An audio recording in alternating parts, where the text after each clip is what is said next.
met Pastor Jose Chicas when his son Ezekiel came to a rally at the State House and shared the story of how after 32 years of being here, he had gone to a regular check-in meeting with the Immigration and Customs Enforcement, and they had told him that he had to leave the country.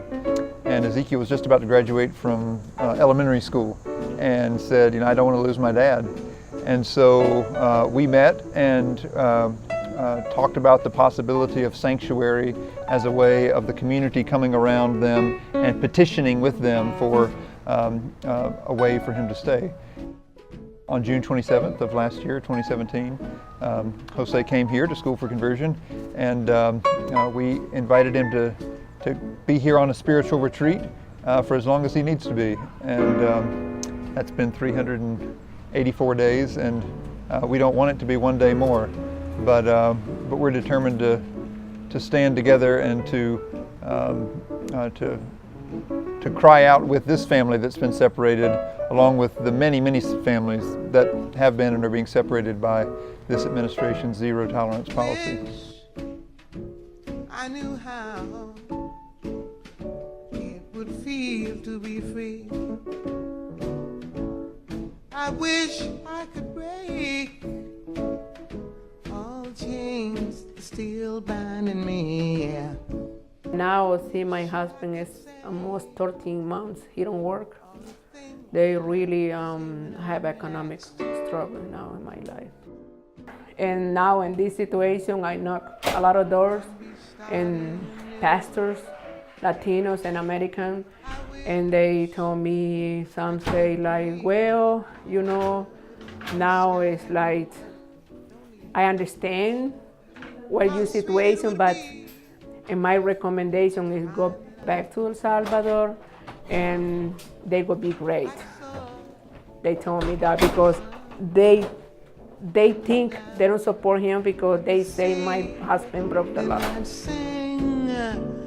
I know how it feels to be free.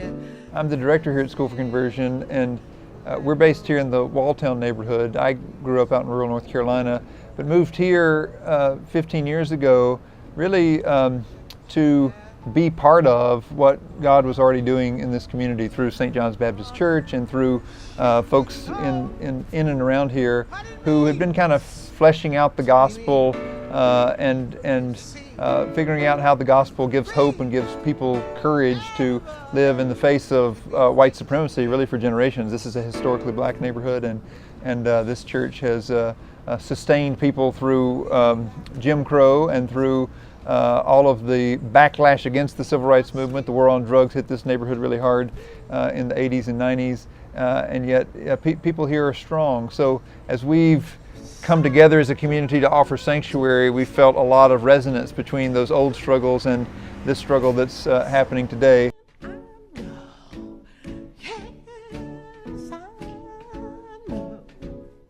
As a Christian and as somebody who tries to preach the gospel, this experience of becoming a sanctuary has really taught me what it means to be church. St. Paul says we got to bear one another's burdens, and a lot of times that looks like taking a casserole when somebody's family member dies, which is good, but I think if we're honest about what the body of Christ is actually experiencing in our world today, there's really traumatic stuff happening. And when families are being ripped apart, what does it look like to be church? What does it look like to come together and stand with families? God is love, right? And the people is like Christian people.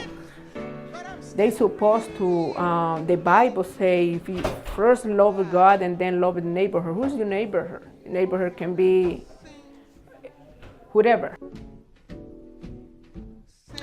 For me, this is a story of what that really means for families, not just on the border, but all across the country who are experiencing this harsh and extreme enforcement of an immigration system that everybody acknowledges has been very broken for a long time.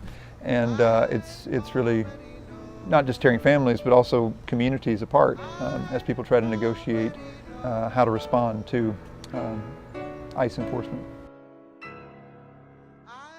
I calling everyone say they love God. Please support our families. Support anyone be in this situation, anyone be in this circumstance. Support because they really need it. I really need it.